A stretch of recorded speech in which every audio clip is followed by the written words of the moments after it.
तो last lecture में हमने कुछ डिस्कस किया था मेजरमेंट के कंसेप्ट के बारे में। अभी वहीं से हम प्रोसीड करते हैं। तो लास्ट टाइम जो हमने कहा था कि अपने पास कोई भी यदि लेंथ है तो लेंथ को मेजर करने के लिए एक स्टैंडर्ड डिसाइड किया गया। ठीक है। और वो इंटरनेशनली एक्सेप्टेड सिस्टम था। इंटरनेशनली यदि एक्सेप्टेड सिस्टम होगा तो उससे क्या होगा, हम इंटरनेशनल लेवल पे ट्रेड कर सकते हैं। लाइक अपने को कोई भी इंटरनेशनल लेवल पे लाइक कुछ कोई भी लेंथ के हिसाब से किसी चीज़ को हमें यहाँ से बाहर भेजना हो या से बाहर बाहर से इधर लेके आना हो, तो हमारे सबके मेजरमेंट क्या होने चाहिए, सेम होने चाहिए। लाइक यदि हम इंडिया में यदि हम बोल रहे हैं कि हमारे पास 1 मीटर ये है, तो बाकी और कंट्रीज में भी 1 मीटर क्या होना चाहिए, यही होना चाहिए। इससे कोई फर्क नहीं पड़ता कि अपने पास 1 मीटर की जो लेंथ है वो कितनी है, बट कंडीशन ये है जो 1 मीटर लेंथ माना है वो सबके हिसाब से, ठीक है, जो भी आपस में एक्सचेंज कर रहे हैं चीजें उन सभी के हिसाब से 1 मीटर क्या होना चाहिए, सेम होना चाहिए। यदि अलग अलग हुआ तो यहाँ से प्रॉब्लम आएगी। ठीक है। और यदि सेम नहीं है, जैसे फॉर एग्जांपल दूसरा सिस्टम मान लेते हैं, लाइक फुट यूज करते हैं कुछ। ठीक है। लाइक 1 मीटर का अपने पास समथिंग 3.5 समथिंग फुट होते हैं। Some 3.5 foot is equal to almost almost approximately equal to 1 metre, ऐसा कुछ है। तो क्या होगा यदि उनके पैरामीटर्स यदि 1 मीटर के अप्रोक्सीमेट नहीं है, 1 मीटर जैसे नहीं है, कोई लाइक ये कंट्री है, मान लो ये कंट्री है इंडिया, इंडिया में जो 1 मीटर का मतलब है ये है, इंडिया में मेट्रिक मेट्रिक सिस्टम मान लो, मीटर सिस्टम चल रहा है लेंथ के हिसाब से। कोई और कंट्री है लाइक अपने पास, लाइक फ्रांस मान लिया हमने, फ्रांस में मान लो अपने पास जो इंपोर्टेंस देते हैं वो फुट को देते हैं, मान लो ऐसा कुछ। ठीक है, अजूम लेते हैं हम।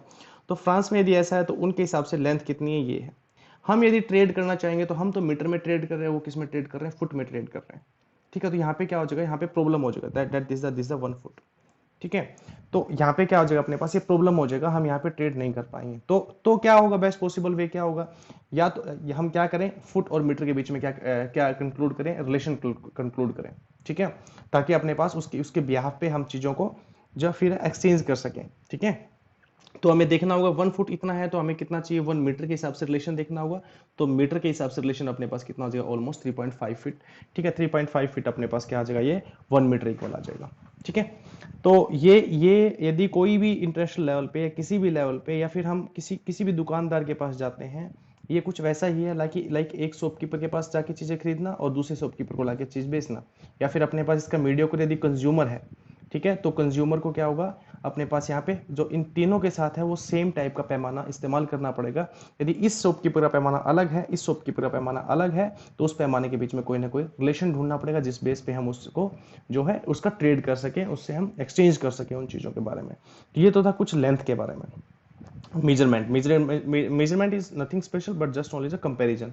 और उस कंपैरिजन में हम किस टाइप के पैरामीटर को हम जो है इंपॉर्टेंस देते हैं, वो अपने पास क्या हो जाएगी, यूनिट हो जाएगी। जैसे इस टाइप के कंपैरिजन में हम जो इंपॉर्टेंस दे रहे हैं अपने पास फुट सिस्टम को दे रहे हो, तो अपने पास यहाँ पे यूनिट क्या हो जाएगी, फुट हो जाएगी। वहाँ पे हम इंपॉर्टेंस दे रहे हो, किसको दे रहे हैं, मीटर को दे रहे हैं, तो अपने पास वहाँ पे क्या हो जाएगी, यूनिट क्या हो जाएगी, अपने पास मीटर हो जाएगी। अब हम बात करते हैं मास की, बात करते हैं, राइट। लेंथ हो गया अपने पास, लेंथ के बारे में ऑलमोस्ट हमने डिस्कस कर लिया है। ठीक है। लेंथ के बाद नेक्स्ट अपने पास क्या है, मास। ठीक है। तो मास सिमिलरली अपने को मेजर करना है। फिर वही बात है, यदि हमें ट्रेड करना है, किसी दूसरी चीज़ खरीदना है, जैसे फॉर एग्जांपल हमें कोई भी शॉप से कोई भी सामान लेना है, लाइक कोई भी अपने पास स्टेशनरी, कोई भी अपने पास लाइक कन्फेक्शनरी का कोई भी हमें इस टाइप का सामान बाय करना है, राइट। तो यदि दोनों के पैमाने यदि शॉपकीपर के हिसाब से, ठीक है, और कंज्यूमर के हिसाब से यदि दोनों के पैमाने सेम नहीं होंगे तो फिर प्रॉब्लम आएगी। लाइक शॉप कंज्यूमर ने कहा मुझे 1 kg कुछ भी चाहिए, राइट, ठीक है, हमें लाइक 1 kg हमें शुगर चाहिए, चीनी चाहिए हमें 1 किलो। ठीक है, इसका जो 1 kg का पैमाना है वो मान लो इतना कुछ है, ये पैमाना है। इसके अंदर एक डिब्बा इसने लिया, इस कंज्यूमर ने एक डिब्बा लिया, एक ट्यूब मान लेते हैं, एक ट्यूब। ठीक है, ये कंज्यूमर के पास का डिब्बा है। ठीक है, कंज्यूमर के पास एक डिब्बा है, और कंज्यूमर ने क्या क्या डिसाइड किया, कंज्यूमर ने सोचा कि इसके अंदर जितनी चीनी आएगी, जितनी शुगर आएगी, वो कितनी होगी, 1 किलो। ये कंज्यूमर ने मान लिया। लेकिन शॉपकीपर के पास कुछ अलग टाइप का डिब्बा है, उसका डिब्बा कुछ छोटा मान लो या बड़ा मान लो, जो भी आपको मानना है, अलग डिब्बा है कुछ जो कंज्यूमर के डिब्बे के पास। और शॉपकीपर का मानना क्या है, शॉपकीपर का मानना है कि जो इस डिब्बे के अंदर कुछ आएगा, कोई जितना भी सामान आएगा, वो अपने पास क्या होगा, 1 kg होगा, यानी 1 kg शुगर होगा। तो दोनों के में क्या होगा, दोनों में यहाँ पे प्रॉब्लम हो जाएगी। ठीक है, दोनों क्या क्या करना चाहेंगे, दोनों करना चाहेंगे कि वो कहेगा मेरा पैमाना ठीक है, वो कहेगा मेरा पैमाना ठीक है।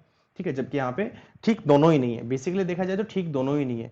क्योंकि ना ही तो हमारे पास इसको किसी ने इंपॉर्टेंस दी है, और ना ही ना ही किसी ने इसको इंपॉर्टेंस दी है।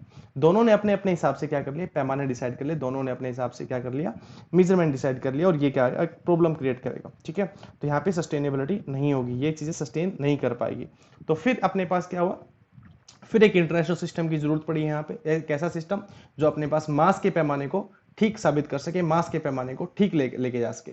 तो मास का पैमाना अपने पास बेसिकली क्या माना गया, 1 kg। जो 1 kg अपने पास जो भी कोई भी एक सिलेंडर है किसी भी एक पर्टिकुलर जगह पे, ठीक है, जैसे अपने पास लेंथ को पर्टिकुलर 1 मीटर माना गया था, ऐसे पर्टिकुलर अपने पास एक एक मास डिसाइड किया गया, ठीक है, आर्बिट्रेरली मास डिसाइड किया गया, और आर्बिट्रेरी मास उसको क्या नाम दिया गया, 1 kg। ठीक है, फिर इसके कंपैरिजन में बहुत सारे मास निकाले गए, इसी के कंपैरिजन में अपने पास बहुत सारे मास निकाले गए, और इनको मार्केट में क्या कर दिया गया, डिस्ट्रीब्यूट कर दिया गया, ताकि हर किसी के पास वो पैमाना पहुंचा जा सके कि 1 kg क्या है। तो शॉपकीपर के पास भी है वो पैमाना होगा, और कंज्यूमर के पास भी है वही पैमाना होगा। अब इस कंज्यूमर के हिसाब से 1 kg और शॉपकीपर के हिसाब से जो 1 kg है, दोनों के हिसाब से क्या रहेंगे, सेम रहेंगे। और इंटरनेशनल लेवल पे भी अपने पास क्या होगा, ये केजी जो है वो सेम रहेगा, यहाँ पे प्रॉब्लम नहीं आएगी। तो इस चीज को ध्यान में रखते हुए, इन सब चीजों को ध्यान में रखते हुए कि सस्टेनेबिलिटी बनी रहे, ठीक है, हम आसानी से ट्रेड कर सकें, तो इसलिए अपने पास जो है ऐसा सिस्टम इंटरनेशनल लेवल पे सिस्टम लाया जाता है। ठीक है, स्टैंडर्ड जो इंटरनेशनल स्टैंडर्ड है वो लाया जाता है, हम ट्रेड कर सकें इंटरनेशनल लेवल पे या इवन नेशनल लेवल पे, हम कहीं भी इन चीजों की ट्रेड कर सकें। ठीक है, तो ये अपने पास मास है 1 kg का स्टैंडर्ड डिसाइड किया गया, और अपने पास केजी। फिर फर्दर हम केजी के जो है, जैसे अपने पास 1 kg है ना, 1 किलोग्राम, 1 किलोग्राम, तो इस 1 kg के हम यदि 1000 इक्वल टुकड़े कर दें, है ना, यानी 1 kg इक्वल टू 1000 ग्राम होता है, 1 kg इक्वल टू 1000 ग्राम होता है, राइट। तो हम क्या करें, इस 1 kg के कितने टुकड़े कर दें, इस 1 kg के 1000 इक्वल इक्वल पार्ट्स कर दें। ठीक है, इस 1 kg के हमने छोटे छोटे ऐसे पार्ट कर दिए, कितने, ऑलमोस्ट 1000। तो एक पार्ट को हमने क्या कहा, 1 ग्राम, सॉरी, एक पार्ट को हमने क्या कहा, 1 ग्राम। ठीक है, समझ रहे हैं, आई थिंक ये आपको क्लियर हो रहा होगा। ऐसे ही हम फर्दर डिवीजन करते जाते हैं, जितना डिवीजन हमें करना है उसके हिसाब से हम चीज़ों को करते जाते हैं। ठीक है, तो ये अपने पास 1 ग्राम, आप इसको अब ये दोनों कंबाइन कर लो तो 2 ग्राम हो जाएगा, ऐसे 20 कंबाइन कर लो तो 20 ग्राम हो जाएगा। ठीक है, तो ऐसे अपने पास मास के स्टैंडर्ड को डिसाइड किया गया, और जितना भी हम मास मेजर करते हैं उस 1 kg के स्टैंडर्ड के साथ हम क्या करते हैं, कंपेयर करते हैं, राइट। लाइक अपने को फॉर एग्जांपल 250 ग्राम क्या करना है, अपने को 250 ग्राम कोई भी मास मेजर करना है, तो वो बेसिकली क्या किया गया, उस 1 kg के 1000 टुकड़े किए गए, और उन 1000 टुकड़ों में से 250 टुकड़ों को एक साथ लिया गया ना, 250 पीसेस को एक साथ लिया गया, 250 पीसेस को एक साथ लेकर 250 ग्राम हो गया। 250 से हमने एक पैमाना बना दिया 250 ग्राम का।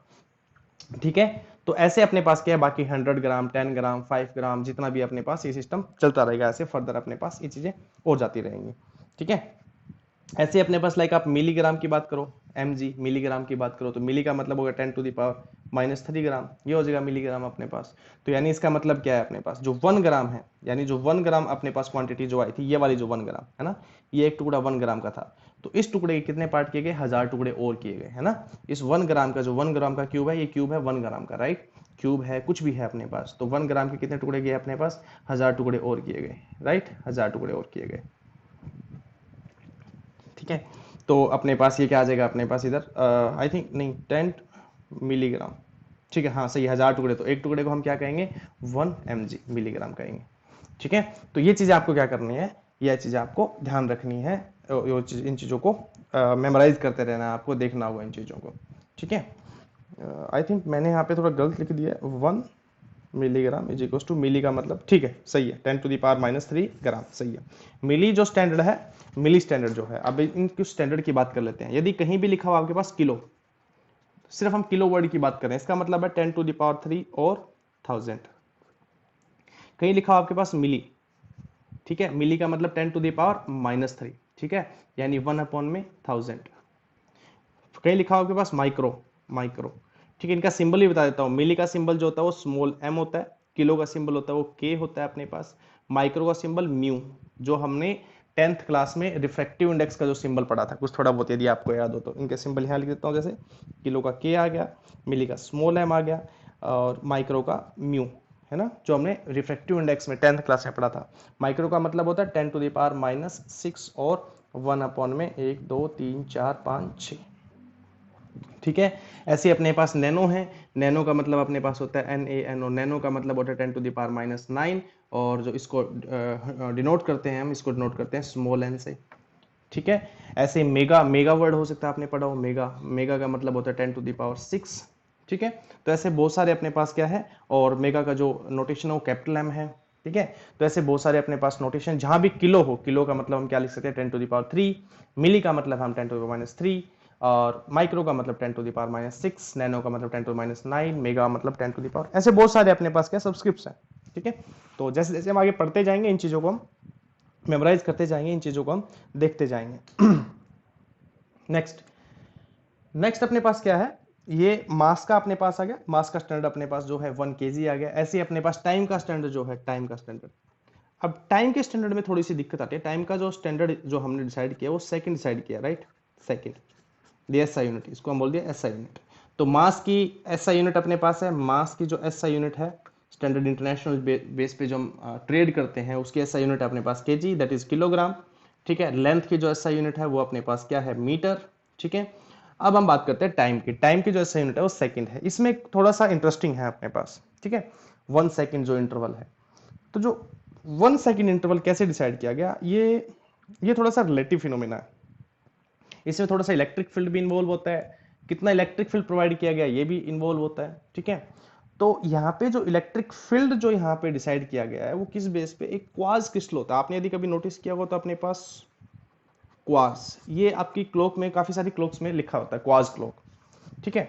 तो क्वार्ट्ज अपने पास, क्वार्ट्ज क्यों है इसका जो भी, सॉरी, क्वार्ट्ज क्लॉक क्यों लिखा गया था उसमें इसलिए होता है कि एक क्वार्ट्ज कोई भी क्रिस्टल है, ठीक है, और उस क्रिस्टल को जो भी है वाइब्रेट किया जाता है, राइट, ठीक है, कुछ पर्टिकुलर इलेक्ट्रिक फील्ड के अंदर, इलेक्ट्रिक फील्ड की वजह से वाइब्रेशन होती है।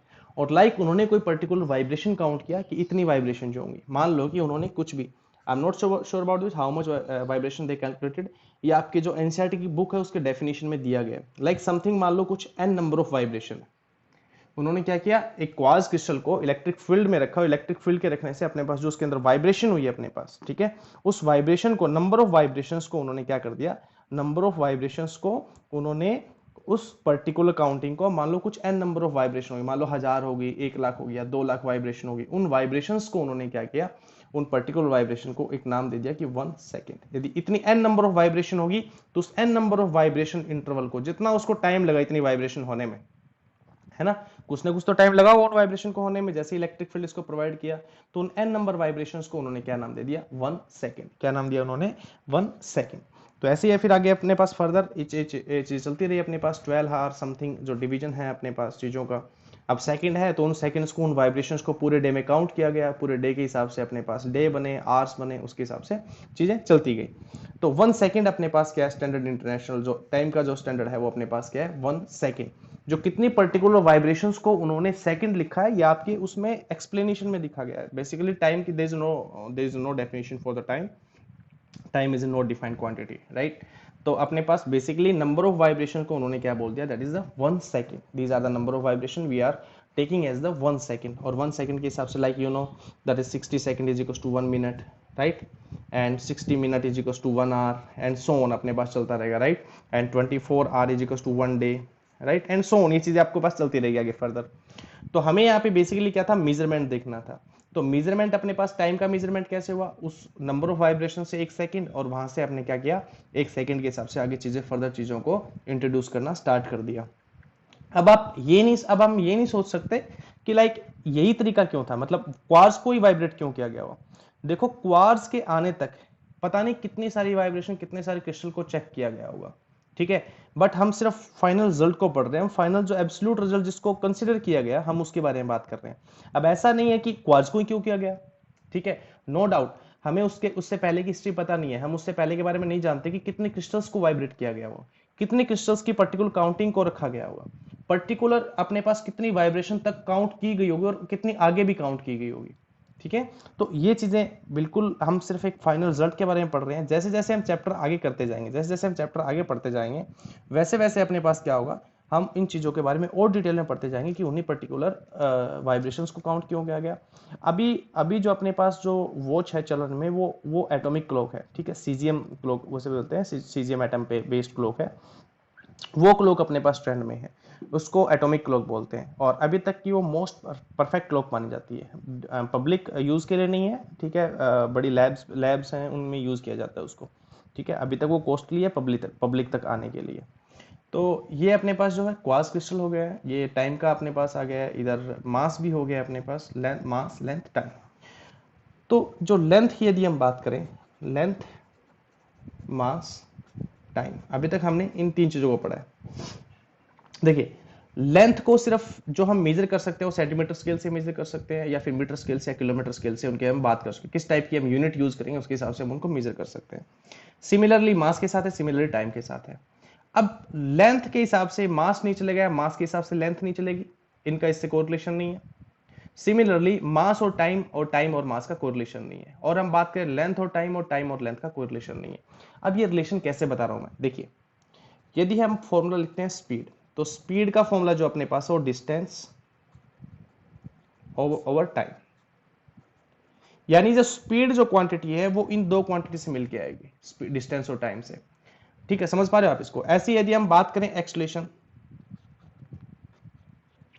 एक्सलेशन जो आएगी वो किन इन क्वांटिटी से मिलके आएगी, एक्सलेशन अपने पास आएगी like velocity, change in velocity, right, change in velocity, change का मैं सिंबल लिख रहा हूं delta, change in velocity over time. ठीक है, इन दो क्वांटिटी से अपने पास आई। और वेलोसिटी का यदि यही फॉर्मूला हम लिखना चाहे तो वेलोसिटी का फॉर्मूला अपने पास क्या आ जाएगा, यहाँ पे वेलोसिटी का आ जाएगा वेलोसिटी डिस्प्लेसमेंट ओवर टाइम। ये किसका गया, वेलोसिटी का, और अपॉन में एक टाइम है तो एक टाइम और लिख देंगे हम यहाँ पे। अब आप इस चीज को देखिए, इस फॉर्मूले को फर्दर डिसोशिएट नहीं कर सकते। डिस्प्लेसमेंट कहां से आएगा, आप डिस्प्लेसमेंट को डिस्टेंस भी लिख सकते हो, नो डाउट, डिस्टेंस या फिर लेंथ लिख सकते हो, लेकिन फर्दर डिसोसिएशन नहीं होगा इस फॉर्मूले का, और ज्यादा नहीं टूट सकता है फॉर्मूला। अब फोर्स की बात कर लो, फोर्स की बात करें, force is equal to mass into acceleration होता है अपने पास, मास इंटू एक्सलेशन। ठीक है, सिमिलरली मास को तो हम देखो, मास को और फर्दर डिसोशिएट नहीं कर सकते, मास जो है और किसी टर्म में मास को नहीं लिख पाएंगे, मास हो गया, मास को किसी और टर्म में आप नहीं लिख पाओगे, बट एक्सलेशन को लिख सकते हो इस टर्म में, इस टर्म में। तो मास इंटू डिस्प्लेसमेंट, एक्सलेशन को हमने क्या लिखते हैं, displacement over time into time. तो यदि हम किसी भी फॉर्मूले को डिसोशिएट करते हैं तो फाइनली आके वो किस चीज पे आके रुक रहा है, देखो, मास पे आके रुक रहा है, मास के बारे में हमने डिस्कस किया, टाइम पे आके रुक रहा है, टाइम के बारे में हमने डिस्कस किया, और डिस्प्लेसमेंट, डिस्प्लेसमेंट को आप क्या लिख सकते हो, लेंथ, डिस्प्लेसमेंट को क्या लिख सकते हो, लेंथ, डिस्प्लेसमेंट, डिस्टेंस जो भी है इन सबको हम क्या लिख सकते हैं, लेंथ। तो फाइनली और अपने पास डिस्प्लेसमेंट किस पे आके रुक गया, लेंथ पे आके रुक गया। तो इनको बोलते हैं फंडामेंटल क्वांटिटीज। ठीक है, मास, लेंथ, टाइम को हम क्या बोलते हैं, फंडामेंटल क्वांटिटीज और बेस क्वांटिटीज। ठीक है, मास, लेंथ, टाइम और फर्दर और है, टोटल अपने पास ऐसी फंडामेंटल क्वांटिटी 7 है। ठीक है, अभी हम मास, लेंथ, टाइम की बात कर रहे हैं तो सिर्फ मास, लेंथ की टाइम की बात करेंगे, बाकी फर्दर और क्वांटिटीज अपने पास, टेम्परेचर आ जाएगा आगे, इलेक्ट्रिक करंट आ जाएगा अपने पास। ठीक है, तो मास, लेंथ, टाइम अपने पास क्या है, बेस क्वांटिटी, बेस क्वांटिटीज और फंडामेंटल क्वांटिटीज। ठीक है, बेस क्वांटिटी और फंडामेंटल क्वांटिटी। मास को आप लेंथ की टर्म में नहीं डिफाइन कर सकते या फिर डिड्यूस कर सकते, या फिर लेंथ को टाइम की टर्म में डिड्यूस नहीं कर सकते, आप टाइम को लेंथ की टर्म में डिड्यूस नहीं कर सकते, और लेंथ को मास की टर्म में और टाइम को मास की टर्म में, ये आप डिड्यूस नहीं कर सकते। किसी भी फॉर्मूले का फाइनल डिसोसिएशन है जो हम उसको छोटे छोटे हर एक फॉर्मूला उसमें पुट करते हुए जाए। ठीक है, जैसे अभी हमने पुट किया, जैसे force is equal to mass into acceleration है, तो एक्सलेशन का फॉर्मूला हमने पुट कर दिया, दैट इज वेलोसिटी अपॉन में टाइम, और वेलोसिटी का हमने फॉर्मूला पुट कर दिया डिस्प्लेसमेंट ओवर टाइम, और एक टाइम एक टाइम। ठीक है, तो यानी फर्दर देखिए, मास, लेंथ और टाइम में फॉर्मूला अपने पास आ गया, इसके आगे डिसोसिएशन नहीं होगा, इसके आगे डिसोसिएशन नहीं होगा। तो ये बात अपने को याद रखनी है, ये फंडामेंटल कोई भी फॉर्मूले का जो जो कॉन्स्टिट्यूशन, जो भी फॉर्मूला जो बनता है अपने पास, वो फंडामेंटल क्वांटिटी से मिलकर बनता है। उसी फॉर्मूले को हम फाइनल इनमें ले आए, हम इसके इसके जो भी अपने पास जिनसे मिलके बना है उसमें फाइनल में ले आए हम, तो अपने पास वो क्या हो गया, अपने पास उसका डिसोसिएशन हो गया, अपने पास फाइनल में जो भी फॉर्मूले का जो है फाइनल स्टेप अपने पास आ गया। तो यहां से अपने को पता लग जाएगा इस फॉर्मूले में मास का कंट्रीब्यूशन कितना है, लेंथ का कंट्रीब्यूशन कितना है, टाइम का कंट्रीब्यूशन कितना है। जैसे हम बात करें तो फोर्स के फॉर्मूले में अपने पास मास का कंट्रीब्यूशन है 1, लेंथ का कंट्रीब्यूशन है 1, और टाइम का कंट्रीब्यूशन कितना है 2। ठीक है, आप देखिए मास, लेंथ, टाइम की फॉर्म में हमने इसको फॉर्मूले को लिख दिया। ठीक है, और इसको बोलते हैं डायमेंशनल फॉर्मूला। क्या बोलते हैं इसको, dimensional formula, dimensional formula of force. ठीक है, इसको डिनोट कैसे करते हैं, इसको डिनोट करते हैं स्क्वायर ब्रैकेट में, dimensional formula of force is equal to m की पावर कितनी है 1, l की पावर कितनी है 1, और t की पावर कितनी है -2। t को ऊपर ले आए हम। ठीक है, t को हम ऊपर ले आए, तो डायमेंशनल फॉर्मूला होगा फोर्स का। सिमिलरली हम डायमेंशनल फॉर्मूला वेलोसिटी या फिर किसी का भी निकाल सकते हैं, वो किस में आएगा, mlt में, मास, लेंथ और टाइम में। आगे फर्दर फिर अपने पास फंडामेंटल क्वांटिटी, जैसा कि मैंने आपको बताया, टोटल फंडामेंटल क्वांटिटी कितनी है, 7 है। ठीक है, अभी हमने 3 डिस्कस किया है, बाकी और 4 और डिस्कस करेंगे हम। ठीक है, जैसे हमने जैसे हम बात करें 10th क्लास में हमने इलेक्ट्रिक करंट को पढ़ा था, तो I is equal to q upon में क्या था, t. I is to q upon में टी। अब देखिए इस करंट को मास लेंथ टाइम के टर्म में तो डिफाइन नहीं कर सकते, ना ही इस चार्ज को मास लेंथ टाइम के टर्म में डिफाइन कर सकते, क्योंकि करंट का मास लेंथ और टाइम से कोई रिलेशन नहीं है। सिमिलरली चार्ज का मास लेंथ और टाइम से कोई रिलेशन नहीं है। हाँ, यहाँ पे एक टाइम आ गया, ठीक है, फंडामेंटल अपने पास आ गया, ये बिल्कुल सही है, बट आई और क्यू अपने पास नहीं लिख पाएंगे हम। तो बेसिकली अपने पास क्या होता है, जो करंट है, करंट अगली फंडामेंटल क्वांटिटी कौन सी है, मास लेंथ टाइम तो हो ही गया अपने पास, अगली फंडामेंटल क्वांटिटी कौन सी है, करंट। अगली फंडामेंटल क्वांटिटी कौन सी है, करंट। और इसको डिनोट किससे करते हैं हम, करंट को तो डिनोट आई से करते हैं, नो डाउट, बट जैसे मास में इसको कैपिटल एम से डिनोट करते हैं डायमेंशन फॉर्मूला में, लेंथ को कैपिटल एल से डिनोट करते हैं, टाइम को कैपिटल टी से डिनोट करते हैं, ऐसे ही डायमेंशनल फॉर्मूला में, ऐसे ही डायमेंशन फॉर्मूला में जो नेक्स्ट फंडामेंटल क्वांटिटी है वो क्या है, करंट फंडामेंटल, ठीक है ना। नेक्स्ट फंडामेंटल क्वांटिटी कौन है अपने पास, करंट। और करंट को किससे हम डिनोट करते हैं, इसको डिनोट करते हैं हम ए से। किससे डिनोट करते हैं हम करंट को, ए से, है ना। करंट को किससे डिनोट करेंगे हम, ए से डिनोट करेंगे फंडामेंटल के टर्म में। जब मैं, यदि मुझे इसका डायमेंशन फॉर्मूला लिखना हो करंट का, तो करंट का डायमेंशन फॉर्मूला क्या आ जाएगा, ए आ जाएगा। देखिए मैं लिख रहा हूं, इसका डायमेंशन फॉर्मूला लिख रहा हूं, देखिए I is equal to Q over T. अब हम किसका डायमेंशन फॉर्मूला लिख सकते हैं, आप देखिए यहाँ पे करंट का, करंट ऑलरेडी फंडामेंटल क्वांटिटी है, टाइम ऑलरेडी फंडामेंटल क्वांटिटी है, जबकि चार्ज फंडामेंटल क्वांटिटी नहीं है। फंडामेंटल क्वांटिटी कौन सी है, मास लेंथ टाइम। अगला कौन सा डिस्कस किया हमने, करंट, मास लेंथ टाइम करंट। लेकिन इसमें चार्ज नहीं आता, चार्ज अपने पास फंडामेंटल क्वांटिटी नहीं है, तो डायमेंशन फॉर्मूला किसका लिखेंगे, चार्ज का। किसका डायमेंशन फॉर्मूला लिखेंगे, चार्ज का। तो the dimension formula of charge, जिसका डायमेंशन फॉर्मूला लिखना है उसको स्क्वायर ब्रैकेट में रखेंगे, is equal to the dimension formula of I current और डायमेंशन फॉर्मूला ऑफ टाइम।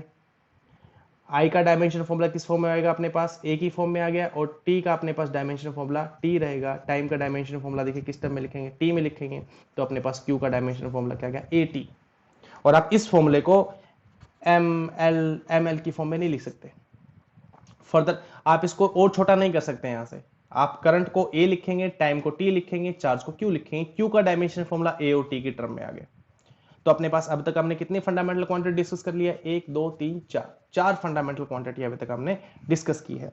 आपके एनसीईआरटी की बुक में डायमेंशन फॉर्मूले दे रखे हैं बहुत सी क्वांटिटीज के, आप उन डायमेंशन फॉर्मूले क्वांटिटी को, जो फॉर्मूले आज तक अपने 10th क्लास तक जितने फॉर्मूले आपने पढ़े हैं, उन सभी फॉर्मूले, इन सभी फॉर्मूलों के आप डायमेंशन फॉर्मूला लिखेंगे, ठीक है। जैसे कि हम वेलोसिटी की बात करते हैं, तो वेलोसिटी अपने पास होता है, velocity is equal to displacement over time, ठीक है। तो वेलोसिटी का डायमेंशन फॉर्मूला लिखना है, तो वेलोसिटी का dimension formula is equal to क्या हो जाएगा, डिस्प्लेसमेंट को किस टर्म में लिख सकते हैं हम, लेंथ की टर्म में, है ना। डिस्प्लेसमेंट अपने पास बेसिकली है तो लेंथ ही, लेंथ की टर्म में लिख दिया, और टाइम को किसी टर्म में लिखने की जरूरत ही नहीं, टाइम टाइम रहेगा। तो इसका डायमेंशन फॉर्मूला लिखें, तो लेंथ का डायमेंशन फॉर्मूला एल आ गया, और टाइम का डायमेंशन फॉर्मूला क्या आ गया, टी आ गया। तो वी का डायमेंशन टोटल फॉर्मूला क्या आ गया, एल टी माइनस 1। यहाँ पे एम का कोई रोल ही नहीं है, ठीक है। तो आप और बेटर लिखना चाहे तो m की पावर आप 0 लिख सकते हैं, यदि आपको लिखना हो तो m की पावर 0, l की पावर 1, t की पावर -1, ऐसे आप लिखना चाहो तो, अदरवाइज ये सही है आपका, ठीक है। फर्दर नेक्स्ट, और आप कोई भी फॉर्मूला रिड्यूस कर सकते हैं, ठीक है, और कोई भी फॉर्मूला आप निकाल सकते हैं, ठीक है। तो हमें क्या करना है, हमें यहाँ पे सबसे पहले जितने भी फॉर्मूले आज तक हमने पढ़े हैं, उन सभी फॉर्मूले को क्या करना है, अपने को डायमेंशन फॉर्मूला लिखने की कोशिश करनी है, चाहे वो किसी भी फॉर्म में हो, ठीक है। और ये अपने पास क्या हो गया, नेक्स्ट डायमेंशन फॉर्मूला हो गया, ठीक है। इसको डायमेंशनल एनालिसिस, आगे नेक्स्ट टॉपिक जो अपने पास होगा डायमेंशनल एनालिसिस, डायमेंशनल एनालिसिस, ठीक है। बट डायमेंशन को यूज करके हम क्या क्या चीजें निकाल सकते हैं, क्या क्या चीजें कैलकुलेट कर सकते हैं, ठीक है। डायमेंशन, अब हमने डायमेंशन फॉर्मूला लिख दिया, लेकिन इससे फायदा क्या होगा, ठीक है। हमने हमने एमएलटी की फॉर्म में या फिर ए की फॉर्म में हमने इन चीजों को एक्सप्रेस तो कर दिया, लेकिन इससे फायदा क्या होगा।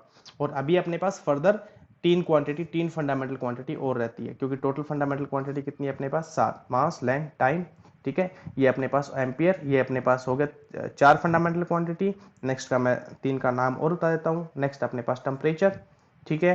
एक लुमिनस इंटेंसिटी होती है, ठीक है, लाइक आपका लाइट का बल्ब है वो कितनी ज्यादा रोशनी दे रहा है, ठीक है, लुमिनस इंटेंसिटी।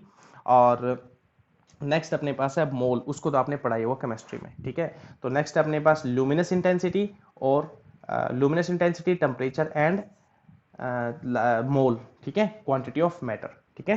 तो ये चीज को हम क्या करेंगे, इन चीज़ों को हम नेक्स्ट लेक्चर में पढ़ेंगे, लेकिन अभी आप एमएलटी पे फोकस कीजिए, डायमेंशन फॉर्मूला पे फोकस कीजिए, कैसे हम किसी भी फॉर्मूले को एमएलटी की फॉर्म में लिखेंगे, ये इंपॉर्टेंट है।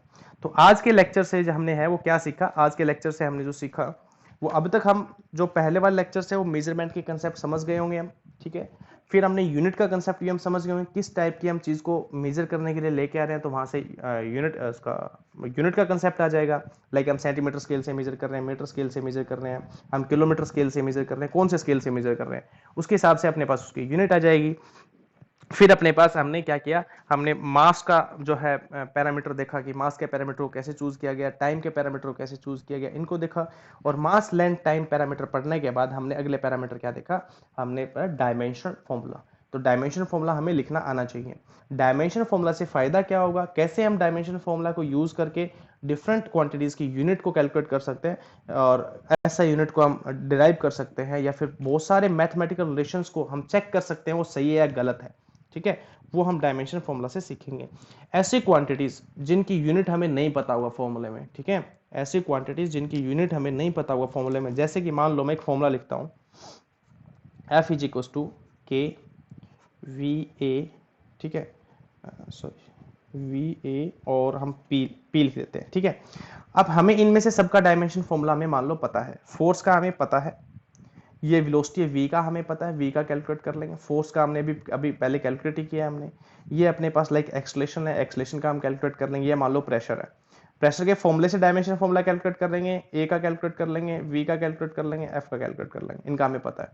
हमें डायमेंशन फॉर्मूला किसका निकालना होगा, k का, तो हम इस k का डायमेंशन फॉर्मूला यहाँ से निकाल लेंगे, ठीक है। बाकी सबका पता है, इसका नहीं पता होगा तो हम सारे डायमेंशन फॉर्मूला क्या करेंगे, निकाल लेंगे। तो आज के चैप्टर में हमारा क्लियर होता है कि डायमेंशनल फॉर्मूला कैसे लिखते हैं, ठीक है। तो आज का अपने पास क्या क्लियर हुआ है, ठीक है, how we can write the dimensional formula, ठीक है, how we can write a dimensional